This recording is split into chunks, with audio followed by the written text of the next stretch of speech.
Yeah, well, I guess you saw me. I didn't. Oh, hello. Welcome to the Curmudgeon, number 39. The Roman numerals are getting cumbersome, so I guess I'll be going to Arabic numerals, starting with 40. Too long a string. Bunch of things to talk about. Great day today for all us soccer fans. Well, if you're a Belgian soccer fan, it was a great day. If you're a French soccer fan, it was a great day. Tomorrow, the two teams I've been rooting for all along playing each other, so one of them's going to get knocked out. So either England or Sweden is going home disappointed tomorrow. In any event, that's a whole different kind of games. We've got a bunch of things to talk about tonight. I'm going to get to this one first simply because it's on the other side of the table or the sheet of paper, and I didn't want to forget about it. And that was a silly, but then I got to thinking, not so silly, interesting. Somebody threw one of those almost, I don't know what you call them, almost clickbait questions up about who is the best fictional archer, Robin Hood or Legolas. Well, and they used, of course, they used Legolas from the movies, and they used Kevin Costner's Robin Hood. So that's one of those things that us gamers like to sit around and we're having a brew or after a good game or whatever, and like to debate about who's the best. So I don't know, how much magic do you put in Legolas versus Robin Hood's fictionally amazing archery skills. Interesting concept. I don't think Robin can surf down a staircase on a metal shield and shoot people. But then again, no magic arrows, etc., etc. Of course, I didn't see Legolas pick two arrows up, lick them, and shoot two guys off two different horses at the same time either.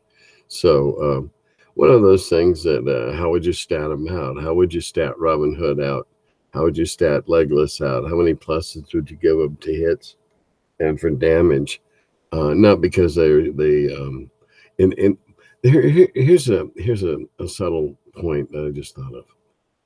Giving them points to pluses to hit and pluses to damage. Now, why would you give them pluses to damage? I think that would be justified if you gave them pluses because they know where to shoot. And they're good enough to hit it. They know to shoot you in the shoulder or to shoot you in the knee or in the crotch, groin area, and therefore inflict more damage if you're into that realistic damage stuff. Or otherwise just, hey, they're really good. They can take a regular arrow and make it hurt more. Well, why not? They're a mystical archer. So anyway, a little funniness to start.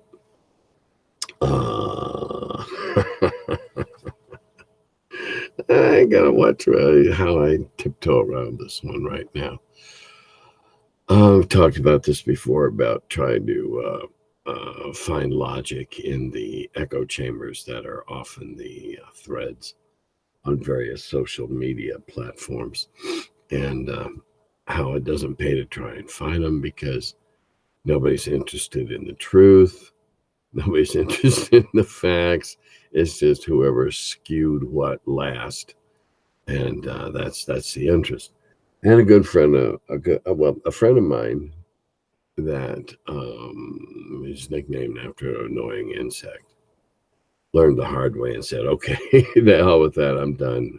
I see that I can't win." And then an even more annoying person who has been at the bottom of a whole bunch of crap that's gone on over the last year.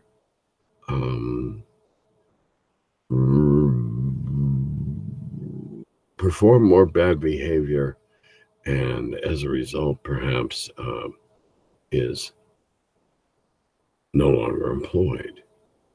Karma's a terrible, terrible thing. It bites you in the ass when you least expect it. Don't get into arguments. Don't even look for logic online. There are so many Facebook pages that have so many gatekeepers that you, you you go to address some rhetorical question that's thrown out there, and three people tell you why you're wrong. Wrong, not it's not useful, but wrong. So don't pick those fights. You can't win them.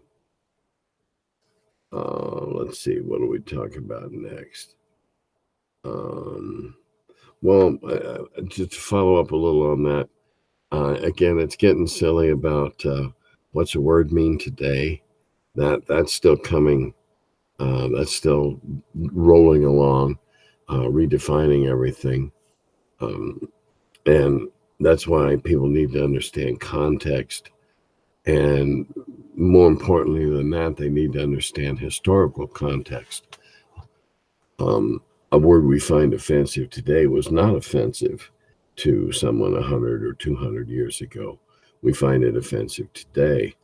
You can't condemn outright Huckleberry Finn simply based on the language.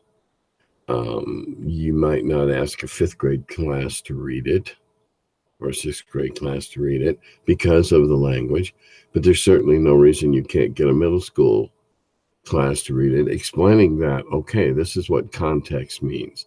In the context of their day, these words were not as offensive as they are today. And we keep redefining everything, and so we're never going to be the social justice warriors will just keep redefining things as they find them and find new things to be outraged about and new things to be upset over, and it'll never end. So don't go online and argue with these people. They don't understand logic. None of them were ever apparently formal debaters. All right, next topic. And again, this is the gatekeepers, the highly opinionated gamers. In the last 2 weeks, I've had the rare experience of seeing 3 new films. Went and saw Expendables 2 weeks ago with my wife and my granddaughter. Loved it. Great fun. Fun inside jokes. I like the animation style. Great fun.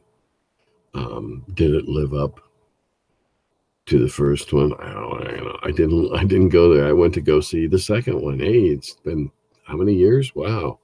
Okay, let's go see the second one because I own the first one on DVD. And then I got to go see. My wife and I went and saw the new Jurassic on. We went on the holiday in the afternoon. It's a habit of ours. And then today I went with my good buddy, the Mad Mage, Jim Wampler, to go see Ant-Man and the Wasp. So I'm going to give you some reactions or responses. I'm not a movie critic. I'm not a comic book junkie, aficionado. I went to see the movies for the entertainment that I hoped that they would provide. Incredibles 2 was very entertaining. Very entertaining. Jurassic was fun. Now I think I saw the first 2, and then I didn't see the next ones, and then I saw this one. So I don't know whether it broke canon. I don't know whether it. I don't care. I decided I'd go see this one because I wanted to see surfers getting eaten by great big prehistoric sea creatures. I should have known better. You don't get to see any surfers eating that really neat thing in the. Okay, spoiler. No surfers get eaten. The only time you see that big plesiosaurus thingy looking, whatever the heck it is, coming through the big wave, and that's on the trailer. That's the whole thing in the movie, and you don't even get to see if the surfer gets eaten. My reaction to the movie, There should have been more people eaten by dinosaurs, especially bad people, because I find that entertaining when you go to see this kind of movie. This is what I call a popcorn movie. You go, you get a bag of popcorn, you have fun, you eat popcorn, you laugh, whatever. It's a popcorn movie. It's not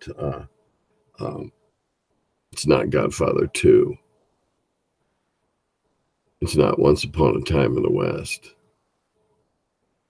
It's not Once Upon a Time in America, where you want to sit down and become involved in it and follow it over a considerably longer period of time. It was fun. I enjoyed it. Wasn't enough Jeff Goldblum, but that's okay. It was fun. Today I went to see the Ant-Man. It was fun. Jim and I saw the first one 3 years ago. We didn't realize it had been that long. But we went and saw the Ant-Man and the Wasp. It was the first part of the movie drug a little bit, and the rest of it was a lot of fun. Lots of smashing and crashing and special effects and special powers and all that, and that was fun. And I had a good time. Now, did it conform to the canon of Ant-Man and the Wasp and the I don't know. I do know that I don't feel that I was cheated for my money. And that's what I think more people are. I think a lot of people nowadays are taking away some of their own fun. They're denying themselves some of their own pleasure by complaining and bitching about what a movie isn't or what they thought it should have been instead of what it is. Go see the movie to see what it is. Don't go to the movie to see what it isn't. You can always probably find something that something isn't. But hey, if it's got enough things that it is that are fun and entertaining, and you feel you got your $5, $12, $17, whatever you paid for your ticket, depending on where you live and what time of the day you go to see movies, then it's good. It's all good. You had a good time. You didn't feel cheated. It's good. Same with playing a game. It's a new game. Right? And we'll segue into something else right there. Somebody asked me what I would do, how I would handle somebody at a table that was running a game at him, and I believe it was at a con, or it was assumed it was at a con, that was there to just be disruptive and be a dick. Funny, I should be asked that. I wonder if they heard what happened this past Gary Con, or an incident that happened to me several Gary Cons ago. I'll tell you how it happened to me once. The guy, in my case, the guy wasn't being a dick. He was just, we were playing, and it was a noisy room, and it was a long table, and I was sitting at one end, and all the players were, down around to the other end, and I heard some muttering at one point, and this one young man was muttering and mumbling to himself. And so a minute or 2, 3 minutes later, something, whatever, the thing went on, the game progressed. Wait a minute, that's wrong. And I looked up and I said, excuse me? You can't do that. I said, well, sure I can. And so I went back into the narrative. You can't do that. And he started getting indignant, and he stood up. And he started walking toward me. I mean, he wasn't menacing or anything. He didn't look like a linebacker for the Bears or anything like that. He was a young guy. Probably could have took him, even though he had a bunch of years on me. Anyway, how did I handle it? Well, I can do it that way because it's my game, and I said that's the way it works, and that's the way it works. And this young man was very distraught about that. And I said, well, look, I'm sorry.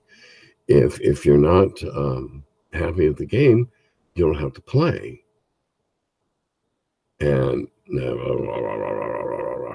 I said, well, I'm real sorry that, you're not happy with this game, but it's my game, and this is it, and it works that way because I said so, and this is old school after all. And I'm paraphrasing a great deal here, but the sentiments that I expressed are pretty much the same. And I said, if you, I'll go back, and tell them you want a refund. And I said, tell them that I said fine, and you give me credit for sign up to another game. And he was still grumbling and grumbling and grumbling. And I said, look, I hate to be like this, but I'm going to have to ask you to leave, or have to have get somebody to come ask you to leave. I said, if you're not happy, I'm sorry about that. I'll see to it that you're refunded. He mumbled, off he went off stage, gone. Not this past Gary Con. I heard that, without naming any names. There was a person there who was upset about a Kickstarter project that had or had not fulfilled, or had fulfilled very late, or whatever. I'm not even sure what it was. The details aren't important in that he was there. He was unhappy about a Kickstarter thing, and he brought that unhappiness into a game that had nothing to do with that Kickstarter thing. And he was a dick, and he was very disruptive, and he was just there to get some petty, childish, churlish revenge. If someone signed up for one of my games and was willing to show their blazing red buttocks like a baboon in heat and behave like that, I'll ask him to leave. I'll ask him again. I'll insist that they leave. And then I'll demand that they leave. Usually, I can cajole, whatever. But that's the way I would handle me, particularly at a convention. I would do that particularly at a convention, particularly at Gary Con. Because, hey, have you ever seen one of the guys that's now one of the executives that helps run and put together Gary Con? Great big dude. If you want to know a human being that looks like Mr. Incredible, that enormous, it's Ken, otherwise known as Turbo. Turbo's a bastardization of his last name.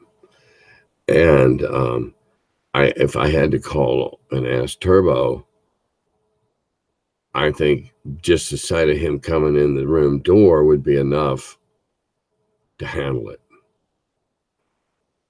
People that come to cons just to disrupt somebody's game for some petty revenge are just showing themselves to be very immature, very childish, and very, very petty. And petty is one thing that I don't play well. I don't play well with petty people that act in petty ways. Let's see. Okay. Yeah, I think this is a good thing to wrap up with. Eating dead things. When's it cool and when's it not? And we're not talking about roadkill or, I'm not talking about hunting. We're talking strictly about RPGs. And we're mainly talking about fantasy RPGs. But some of this ethical argument may or may not apply to sci-fi or post-apocalyptic or dystopian RPGs. When's it okay to eat the dead? In other words, the stuff you kill, when can you eat it? Now, this is an interesting philosophical conundrum. It basically boils down to, how smart does it have to be before you'll feel bad about killing it and eating it? Or, oh, it's dead already, still eating it. All right? There are people that have a hard time thinking about eating horse meat. because, it's a horse. I watch him run around the track 3 times a year at the Triple Crown, and how can I eat Dobbin? There are a lot more people who wouldn't think about eating dog in this country, in this hemisphere. In this country, in this our half of the hemisphere, because lots of Native American peoples from Mexico on down and all through South America ate dogs gladly. Dogs, little Chihuahua type dogs, were raised as meat animals. Cats, people have a problem eating cats. Apparently, in cultures that had large cats that could have been hunted, they didn't, because number one, they were damn dangerous to go out and try and kill. Go out and kill a jaguar with a bow and arrow in the bush. Dangerous stuff. And apparently they didn't taste all that good, because apparently predators don't taste as good as herbivores, which is why we don't eat bobcats or bears or whatever. The pioneer guys and the mountain men used to talk about eating a bear and how strong the meat was and everything. So how dumb does it have to be? We eat pigs, and we know pigs can learn tricks. And we eat sheep. I don't know of any sheep that can learn a trick. So, if I like sheep, I wouldn't have any trouble eating them, but I don't care for mutton or lamb. We eat chickens. We don't eat people anymore. We don't. Long pig, humans, is favorite dish of cannibals. Catch somebody from the other island, you got a lot of meat to feed a lot of people, and it was not as strong and gamey, apparently. So let's go into D&D.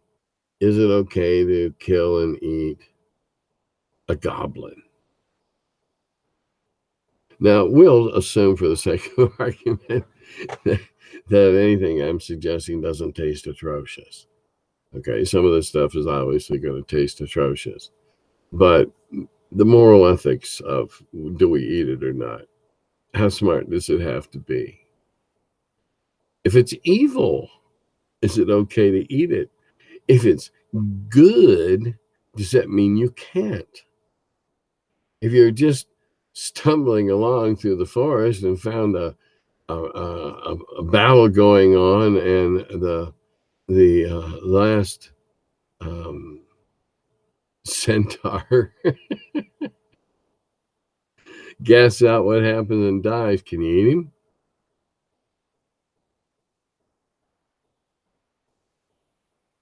You didn't kill him to eat him, but I mean, hey, that's a whole lot of meat there. You don't have any trouble killing pigs, even semi-intelligent killer pigs, dangerous pigs, kind of pigs that those guys come with big, powerful searchlights at night and shoot them with long-range rifles. Pigs, yeah, everybody eat those. Do you eat a dolphin? Number one, they're protected in this hemisphere, but people in other places eat them because they're a meat animal.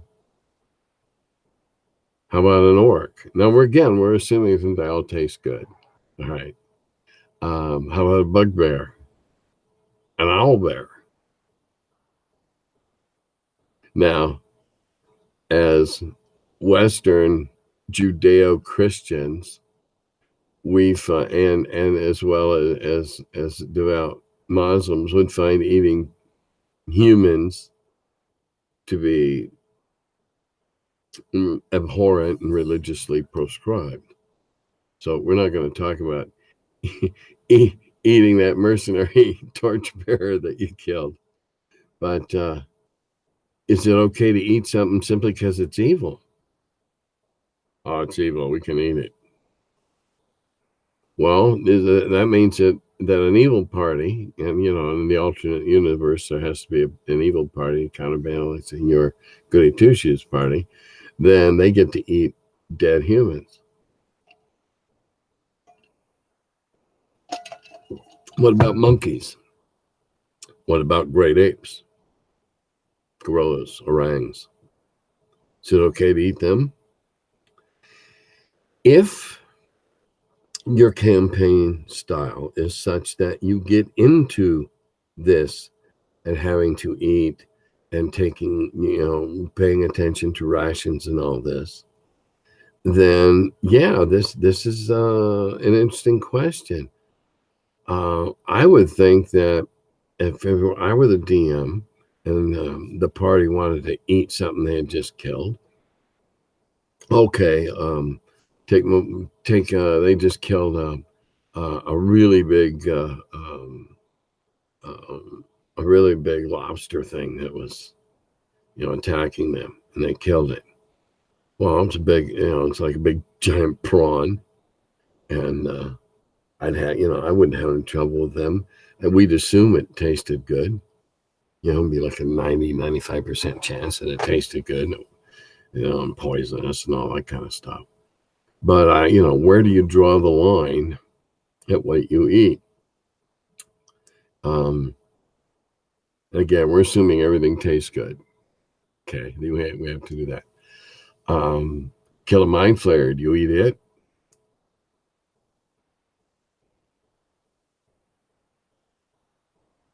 Legitimate question, I think. Kill a rakshasa. Do you eat it? I can't answer the question. That'll depend on your campaigns. I've heard of and played with people that were in campaigns in prison. And I don't think some of those guys would have even considered eating what they had just killed.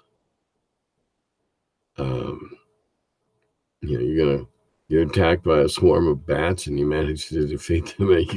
Can you eat them? Well, yeah, I guess you could if you're gonna, just peel them and skin them, all that, or if you just boil them in a pot or whatever. If something's evil, is it okay to eat it? If it's good, does that mean it's not okay to eat it? A dead Pegasus. You break up a fight and the last remaining Pegasus dies in your arms, etc. Can you eat it?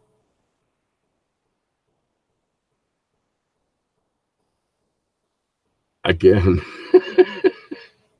if your campaign style gets into having to make this decision,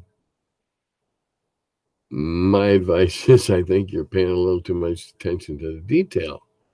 However, if it gives you fun, yay, go ahead.